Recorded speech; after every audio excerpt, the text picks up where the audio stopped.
देखिए, रामभद्राचार्य जी सिर्फ आंख से अंधे नहीं हैं, वो दिमाग से भी अंधे हैं, पैदल हैं वो। साधु संतों की अपनी एक मर्यादा है, रामायण में साफ साफ बताया गया। रामभद्राचार्य अगर साधु हैं तो खुद ही जिस ब्राह्मण समुदाय से आते हैं, पाठक, चौबे, दूबे, पता नहीं किन किन सरनेम वालों को कहते हैं कि नीच और अधम है। अरे भाई, जब भगवान श्री कृष्ण ने कहा कि सभी नर बराबर हैं, नर ही नारायण है, तो ये कौन है रामभद्राचार्य? ये सिर्फ आंख से अंधा नहीं है, ये दिमाग से अंधा है, और ये दिमाग से पैदल आदमी है। ये सरकारी एजेंट है और सरकार को ऐसे नफरती लोगों पर लगाम लगाना चाहिए। इसको जेल में उठा के डाल देना चाहिए सरकार को, लेकिन सरकार नहीं डालेगी क्योंकि सरकार का एजेंट है वो। देखिए, हमेशा से कमज़ोर लोगों को मदद करना, तो जो लोग शोषित हैं, वंचित हैं, पिछड़े हैं, जिनके पास अभी तक भी ज्ञान रूपी प्रकाश, शिक्षा का अभाव है, स्वास्थ्य सेवाएं नहीं है, जिनकी आर्थिक स्थिति सही नहीं है, उन सभी को सरकार को आरक्षण देना चाहिए। आरक्षण कभी भी खत्म नहीं होगा। जो लोग भारत के संविधान पर सवाल उठाते हैं, उन्हें देश छोड़कर चला जाना चाहिए। ये देश उनके बाप की बपौती नहीं है, ये देश सबका है और यहाँ के मिट्टी में सभी का खून शामिल है। तो जिनको आपत्ति है वो देश छोड़कर चले जाएं। भद्राचार्य जी तो कह रहे हैं कि हमारे सनातन धर्म में महिलाओं को देवी कहा जाता है, वहीं दूसरे में देवी और दीदी कहा जाता है। तो सबसे बड़ा सवाल है, रामभद्राचार्य जी उस समय कहाँ होते हैं जब प्रधानमंत्री जी प्रज्वल रमन्ना के लिए वोट मांगते हैं? क्यों नहीं उनको देवी नजर आता है उस समय? तो रामभद्राचार्य जी उस समय कहाँ होते हैं जब आशुतोष, जिसके सामने प्रधानमंत्री नतमस्तक होते हैं, तब क्यों नहीं ज्ञान आता है रामभद्राचार्य जी को? तब क्यों नहीं बोलते हैं कि सरकार पासवान को 100 रुपये की लौंडिया कहा जाता है, निर्वस्त्र करके गली गली घुमाने की बात की जाती है? क्यों नहीं आता है ज्ञान? तब ज्ञान क्यों नहीं आता है जब माँ बहन बेटियों के अपमान की बात की जाती है, जब कुलदीप सेंगर ने पीड़िता के पूरे परिवार को तबाह कर दिया? तब रामभद्राचार्य जी कहाँ थे? तब रामभद्राचार्य जी कहाँ थे जब हाथरस में घटना हुई? तब रामभद्राचार्य जी कहाँ थे जब मनोहर लाल धाकर ने सरेआम राष्ट्रीय राजमार्ग पर घटने को अंजाम दिया? तब रामभद्राचार्य जी कहाँ थे? तब रामभद्राचार्य जी कहाँ थे जब पौराणिक और वैदिक काल के मंदिरों को जमींदोज कर दिया गया? तब कहाँ थे? मुस्लिम समाज में 25-25 बच्चे पैदा किए जाते हैं, 3-3 शादियां करके उसके बाद 3 बार तलाक बोल के छोड़ देते हैं महिलाओं को।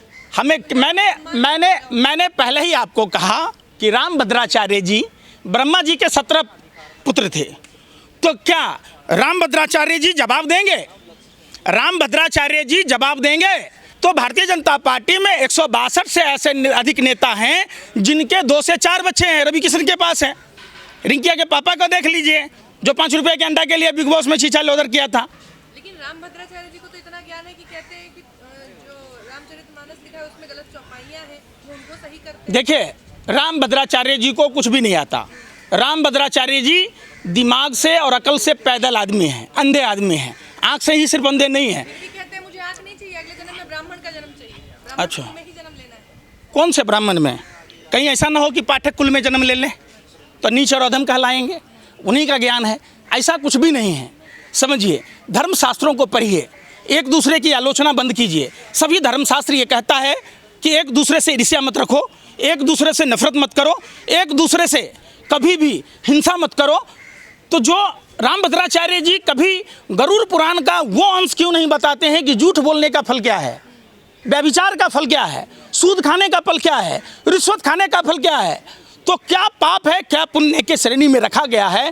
रामभद्राचार्य जी को कभी भी आपने इन चीज़ों पर व्याख्या करते हुए नहीं देखा होगा। आज देश में मैं कहता हूँ कि 90% हिंदुओं को पूजा पाठ की पद्धति का पता नहीं है।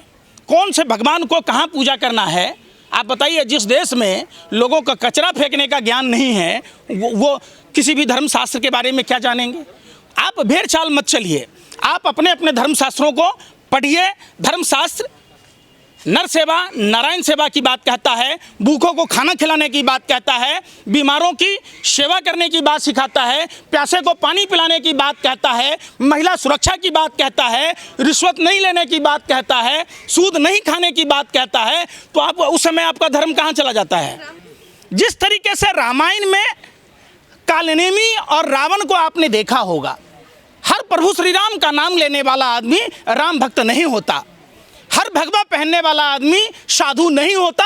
ये अगर भगवे पर भरोसा ना करती माँ सीता तो रावण के हाथों उनका अपहरण नहीं होता। ये साधु नहीं है, ये संत नहीं है, ये सरकारी एजेंट हैं, सरकार की दलाली करते हैं और ये धर्म को तोड़ मरोड़ कर पेश करते हैं। सनातन हिंदू धर्म में, जिस धर्म में 84 लाख योनियों की भरण पोषण की बात होती है, विश्व के कल्याण की बातें होती है, जहां जियो और जीने दो की कामना होती है, सबके मंगल कामनाओं से शुरुआत होती है, वहां इस तरीके की नफरती बोल वाले लोग ये कलयुगी रावण और कालनेमी हैं। कह रहे जिस साधु संत को संस्कृत नहीं आती वो साधु संत अरे भाई, ज्ञान ही नहीं है उसको। सबसे बड़ी बात है ये अहंकार में है, ये सरकार के दलाल हैं, इसलिए इनको ज्ञानपीठ का पुरस्कार मिला। वरना जिस मानव में गुण होगा वो श्रेष्ठ है, जिसमें गुण नहीं होगा। कार्य के आधार पर वर्ण व्यवस्था कायम की गई थी और ये वही लोग हैं जो हिंदू धर्म को सवालिया निशान खड़ा करवाते हैं सिर्फ अपने फायदों के लिए। साधु संत, इतिहास गवा रहा है, साधु संतों ने अपना सर्वस्व निछावर किया। महर्षि शिव ने, महर्षि दगीची ने और तमाम, आपने तो विश्वामित्र ऋषि के बारे में सुना होगा, जिस विश्वामित्र जी की तपोभूमि बिहार में है, बक्सर में है, वो कन्नौज के राजा कात के पुत्र थे। उन्होंने पूरा राजपाट छोड़कर जंगल में तपोभूमि बनाया। तमाम जितने भी साधु संत हुए वो सिर्फ और सिर्फ धर्म के प्रचार प्रसार में काम किया। ये लोग हिंदू धर्म के लिए खतरा हैं और वाकई आज जिस हिसाब से रामभद्राचार्य, बागेश्वर, ये तमाम प्रदीप मिश्रा जैसे लोग, जो यमराज को नहीं जानता, जो भगवान चित्रगुप्त को नहीं जानता, जो श्री कृष्ण जी को के बारे में नहीं जानता, जो राधा रानी के बारे में नहीं जानता, कुछ भी बोल जाता है, तो ऐसे अनुरुद्धाचार्य जैसे लोग, रामभद्राचार्य जैसे लोगों से सावधान रहने की ज़रूरत है। आप निश्चित तौर पर देश के लोगों को, सभी धर्म के लोगों को, मानने वाले लोगों को अपने अपने धर्मशास्त्र का पालन करना चाहिए। धर्मशास्त्र और धर्म जीवन जीने की कला सिखाता है, जिसमें मानव सेवा को सर्वोपरि माना गया है। बताइए ना, पंजाब में बाढ़ आया, रामभद्राचार्य जी अपने शिष्यों को कहते, उनके पास इतनी सामग्रियां आती जिससे पंजाब के लोगों का भला होता। मणिपुर जल रहा है, मणिपुर में राहत सामग्री पहुंचाने जाते, समझ में आता। बिहार में बाढ़ आती है, वहाँ जाते, हिमाचल प्रदेश में जाते, उत्तराखंड में जाते। नहीं जी, हम तो सरकार के पक्ष में बोलेंगे, सनातन को कटघरे में खड़ा कराएंगे, जो लोग बोलेंगे उनको उठा के जेल में डालवा देंगे। यही काम बचा हुआ है। सनातन धर्म को ही नहीं, सभी धर्म को जो लोग मानने वाले लोग हैं, हम लोग गांधी और बुद्ध के देश के लोग हैं, जहाँ राम और कृष्ण के देश के लोग हैं, जहाँ कण कण में हमारे आराध्यों का वास है।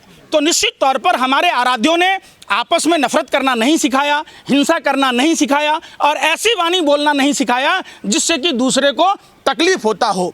तमाम जो हमारे गुरु हुए, आराध्य हुए, भगवान हुए, वो सब ने सिखाया कि आप दूसरों के साथ वही व्यवहार करो जो खुद को अच्छा लगता हो। प्रेमानंद महाराज को भी अपशब्द बोल रहे हैं, वो तो देखिए। देखिए, मैं क्या बोला, प्रेमानंद महाराज सरकार से कभी कभी सवाल पूछ लेते हैं। प्रेमानंद महाराज जी ने क्या कहा था? वो रामभद्राचार्य जी को चुभता है, वो बागेश्वर जी को चुभता है। हनुमान जी का ननिहाल है हमारे यहाँ बिहार में, गौतम अहिल्या की पुत्री माता अंजना, जिसके पुत्र हुए हनुमान जी। अब वो कहता हनुमान जी को फ़ोन कर रहा मोबाइल, अरे भैया आपका मामा पहुंचा के आया था कि नाना पहुंचा दिया था हनुमान जी के पास में मोबाइल? कहाँ लिखा हुआ है? हिमालय राज्य की पुत्री माता पार्वती, जिनका शादी हुआ भगवान शिव के साथ, जो समुद्र मंथन बिहार के मंदार पर्वत से हुआ, बिहार में जाके सनातन का ज्ञान वो रावण और कालनेमी की तरफ परोस रहा है। सनातन हिंदू धर्म का मतलब है प्यार, एक दूसरे की मदद करना, एक दूसरे कैसे जिएंगे। किसी के खिलाफ नफरत बोलना सनातन नहीं है, ये सरासर गलत है। ये अपने फायदे के लिए धर्म का बेजा इस्तेमाल करते हैं। ऐसे पाखंडियों से प्रेमानंद जी महाराज ने कहा था कि रामचंद्र जी के भाई जब लक्ष्मण जी मूर्छित हुए तो उन्होंने कोई झाड़ फूक नहीं कराई, उन्होंने जादू टोना नहीं कराया, उन्होंने संजीवनी बूटी मंगाई, सुसैन वैद्य मंगाया। क्यों? चूंकि भगवान राम ने साफ और स्पष्ट संदेश दिया रामायण के माध्यम से कि आपको जब भी तबीयत खराब हो तो दवाई और डॉक्टर की ज़रूरत है। ये क्या कहते हैं? पर्ची निकाल देंगे। कोई कहता है ये कर लो, अरे ये भैया तू कहाँ से सीख के आया भाई, कहाँ से सीख के आया? तो तुलसीदास जी को भी संस्कृत नहीं आती थी, उन्होंने रामचरितमानस जो भाई, है भाषा में लिखी। मैं क्या बोला, तुलसीदास जी ने रामचरितमानस औरंगजेब के समय लिखी। औरंगजेब अगर इतना क्रूर था तो तुलसीदास जी को रामायण लिखने देता, रामचरितमानस? अगर कबीर साहब ने हिंदू और मुसलमान दोनों पर जो कुरीतियां हैं उस पर आक्षेप किया, अगर औरंगजेब इतना क्रूर था तो क्या कबीर साहब को दोहा पढ़ने देता? मिश्रित सभ्यता का देश रहा है और इस देश में सभी जाति, सभी धर्म, सभी भाषा और प्रांत के लोगों का देश है। इसलिए जो भी लोग एक दूसरे के खिलाफ बयानबाजी करते हैं, एक दूसरे धर्म के प्रति नफरत फैलाते हैं, ऐसे सभी लोग भारत विरोधी लोग हैं, ये राष्ट्र विरोधी लोग हैं। इन पर राष्ट्रद्रोह का मुकदमा चलना चाहिए। रामभद्राचार्य जी एक के बाद एक जो ये विवादित बयान दे रहे हैं, इसके पीछे कुछ कारण, क्या कारण है? देखिए, देश में 2014 के पास एक ऐसी सरकार आई जो नफरती बोल के HOD हैं प्रधानमंत्री देश के नरेंद्र मोदी जी। वो हमेशा से ऐसी भाषा का इस्तेमाल करते हैं, उनका अनुकरण पूरा देश कर रहा है। लगभग बहुत सारे ऐसे लोग झुंड में हैं जो सिर्फ, आपने अभी देखा होगा, एक से एक टॉप लेवल के लोग आते हैं। भारतीय जनता पार्टी की सरकार में ऐसा माहौल बन गया है जो जितना बड़ा लुच्चा उतना बड़ा ऊंचा। इसीलिए लोग जानबूझकर नफरत की भाषा बोलते हैं। आपने अर्जुन सिंह पर सवाल नहीं पूछा, आप ही को कह रहे हैं, आप पत्रकार हैं। एक व्यक्ति, सोचिए क्या कारण है, ये कौन सी सोची समझी साजिश षड्यंत्र प्रयोग है जो अर्जुन सिंह बिहार से आते हैं, उसको बंगाल में स्टेटमेंट दिलाया जाता है।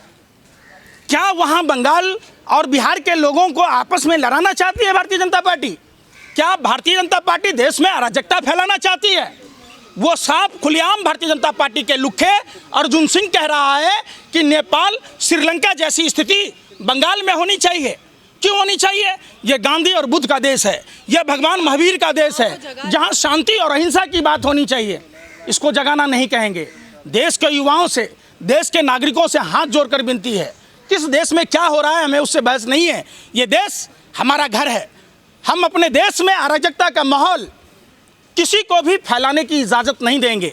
हम तो कहते हैं बंगाल के तमाम उन न्यायप्रिय लोगों से, शांति प्रिय लोगों से और केंद्र सरकार से, भारतीय जनता पार्टी के राष्ट्रीय अध्यक्ष जयप्रकाश नड्डा से, भारतीय जनता पार्टी संस्कारहीन लोगों का अड्डा जिसके राष्ट्रीय अध्यक्ष हैं जयप्रकाश नड्डा, वो नहीं करते संस्कारहीन लोगों पर कार्रवाई जो देश में अराजकता फैलाने की कोशिश करते हैं। अरे चंद वोट के लिए आप अर्जुन सिंह जैसे, भारतीय जनता पार्टी ने अपने लुखों से वो बयान दिलवाया कि जैसी स्थिति नेपाल में हुई वैसा बंगाल में होना चाहिए। अरे बंगाल भी तो भारत का हिस्सा है। बंगाल हमारा बड़ा भाई है, हम बिहार के लोग छोटे भाई हैं उनके, हम एक दूसरे के पूरक हैं। और अर्जुन सिंह जैसे गुंडा मवाली भाजपाई लुखों को जेल के अंदर होना चाहिए। वहीं बगल में असम में मोदी जी कह रहे हैं कि शिव भक्त हैं, जहर निगल लेते हैं। मोदी जी तो पता नहीं क्या क्या कहते हैं, खुद मोदी जी को कंफ्यूज हैं। और मोदी जी की बातों पर आप जब देखेंगे तो पूरा एक वेब सीरीज बनेगा, कई एपिसोड का, आप एक दिन में देख भी नहीं पाइएगा। रोने धोने का, अरे वो कह रहे थे मोदी जी, सुनो न मोदी, अरे भाई 7 मई 2023 को मोदी जी का भाई पिंडदान कराए थे। उस दिन मोदी जी को गया जी में होना था तो कर्नाटक में रोड शो कर रहे थे। हिंदू धर्म में 2 बार पिंडदान होता है क्या? कहाँ से पढ़ के आए? सुनो, मोदी जी कहते थे भ्रष्टाचारी हमारा ताप नहीं सहेगा। ताप क्या, गलबहियाँ कर रहे हैं अजीत पवार के साथ, हेमंत बिश्व शर्मा के साथ। और तो और बिहार में चुनाव है, आप बताइए, वो जाली दवाई बनाने वाला, नकली दवाई बनाने वाला जीवेश मिश्रा पर तो प्रधानमंत्री जी कब उसको पार्टी से हटाइएगा? पूर्णिया गए एयरपोर्ट का उद्घाटन कर रहे हैं। वो हाँ, वहाँ लोग बुलबुल पर चढ़ के सफर कर रहा है, मन की गति से भी स्पीड में चल रहा है। आप जाइएगा पूर्णिया में, सामान्य आंखों से नहीं देखिएगा कि प्लेन कहाँ उतर रहा है। क्या आप दरभंगा एम्स में जाएंगे इलाज कराने? हैं? दरभंगा एम्स आप वहाँ डॉक्टर हैं क्या भैया? ए भैया, अरे भैया आप डॉक्टर हैं? नहीं, दरभंगा हमारे यहाँ कहा जाता सुआ न सुतारी या काहे का व्यापारी। जब एम्स बनवे नहीं किया तो इलाज कहाँ होगा? हैं? कुछ भी बोलते रहते हो यार। मोदी जी को बधाई दे रहा हूं, जन्मदिन है 17 तारीख को। सुनिए ना भैया, 17 तारीख को मोदी जी के इस्तीफे का इंतजार करेंगे कि मोदी जी मुंह से बोल रहे हैं कहीं कहीं और से बोल रहे हैं। अरे सुनिए सुनिए, सनी देओल को देखे थे फिल्म में, तारीख पर तारीख, तारीख पर तारीख। नरेंद्र मोदी जी का है क्या? जुमला जुमला जुमला पर जुमला, जुमला पर जुमला। तो मोदी जी की बात का क्या भरोसा है भैया? मोदी जी तो एक सर खुजाइएगा, एक झूठ पकड़िएगा, झूठ है, फिर दूसरा, फिर तीसरा, फिर चौथा। क्या हुआ 100 स्मार्ट सिटी का? क्या हुआ रुपया को डॉलर को बराबर करने का? बैंक इन इंडिया का क्या हुआ? जहां प्रोडक्शन बनाना था, मैन्युफैक्चरिंग को ताकत देनी थी, उत्पादन क्षमता बढ़ानी चाहिए था, चाहे एग्रीकल्चर के सेक्टर में या कहीं भी इंडस्ट्रीज के सेक्टर में, तब प्रधानमंत्री जी उसी चाइना में चले जाते हैं, गलबहियाँ करते हैं। अरे प्रधानमंत्री जी थोड़ा बहुत तो शर्म कर लेते। टेरर और टॉक बात नहीं हो सकती, आपने क्रिकेट मैच खिलवा दी। अभी तक शहीदों के खून चिता ठंडी नहीं हुई। प्रधानमंत्री जी पाकिस्तान के साथ, वही चाइना बैक से, पाकिस्तान तो फ्रंट फुट पर खेल रहा था, चाइना था, तुर्की था साथ में, तो उसे गलबहियाँ कर रहे हैं। ऐसी क्या कमजोरी है प्रधानमंत्री की कि प्रधानमंत्री जी विश्व के लगातार कई देशों से डरते फिर रहे हैं। उधर ट्रंप कहता है नरेंद्र, इधर सरेंडर। अरे भैया क्या तरीका है भाई? आज तक देश में ऐसा कोई प्रधानमंत्री नहीं हुआ जो अमेरिका की बातों का पालन करता हो, जो अमेरिका से डरता हो। हमने लाल बहादुर शास्त्री जी को देखा है, जिस समय भारत को भूखा मारना चाहता था अमेरिका, लाल बहादुर शास्त्री जी ने जय जवान जय किसान का नारा दिया और देश को आत्मनिर्भर बनाया। हमने इंदिरा गांधी जी के समय देखा, शातमा वेरा भेज दिया। हम इंदिरा गांधी जी ने पाकिस्तान के 2 टुकड़े कर दिए, भूगोल बदल दिया। हमने अटल बिहारी वाजपेयी की सरकार में देखा, कारगिल युद्ध में। हमने मनमोहन सिंह जी की सरकार में देखा, अमेरिका कहता रहा, डराता रहा, लेकिन देश ने परमाणु परीक्षण किए। पहला ऐसा प्रधानमंत्री देखा, कमजोर प्रधानमंत्री, बुज़दिल प्रधानमंत्री, जिसने नरेंद्र, हाँ जी सर, सरेंडर। क्या मतलब है? मोदी जी जैसा जहर का घूंट कोई पी सकता है, वो खुद कह रहे हैं मैं शिव भक्त हूँ। उस पर जवाब दीजिए। वो कहते हैं अवतारी हैं। आप तो पता होगा, आज के दिन कहीं देखे हैं आप अवतारी? डायरेक्ट आसमान से कोई टपक के आता है? सबसे बड़ा अपमान देश के प्रधानमंत्री नरेंद्र मोदी जी ने अपनी माँ का किया। उन्हें गर्व होना चाहिए। वो कहते कि मैं अपनी माँ के कोख से पैदा लिया, मेरी माँ ने मुझे 9 महीने गर्भ में रखा। वो कहते, वो तो ऐसे प्रधानमंत्री हैं कि अपनी माँ का ही अपमान नहीं किया, भारत माता का भी अपमान किया। विश्व के कई देशों में घूम भाइयों बहनों मित्रों, मेरी तो बदकिस्मती है, मैं भारत में पैदा लिया। भारत में ना पैदा लेते तो मुख्यमंत्री बनते आप हैं? ना जाने कहाँ चपरासी रहते आप। यही भारत माता का देन है जो आप प्रधानमंत्री भी बने। तो आपको गर्व होना चाहिए। आपकी बदकिस्मती क्या है? खुशकिस्मती है कि आप भारत में जन्म लिए, आप मुख्यमंत्री बने, प्रधानमंत्री बने, फिर भी भारत की आलोचना कर रहे हैं विश्व के कई देशों में जा जाकर।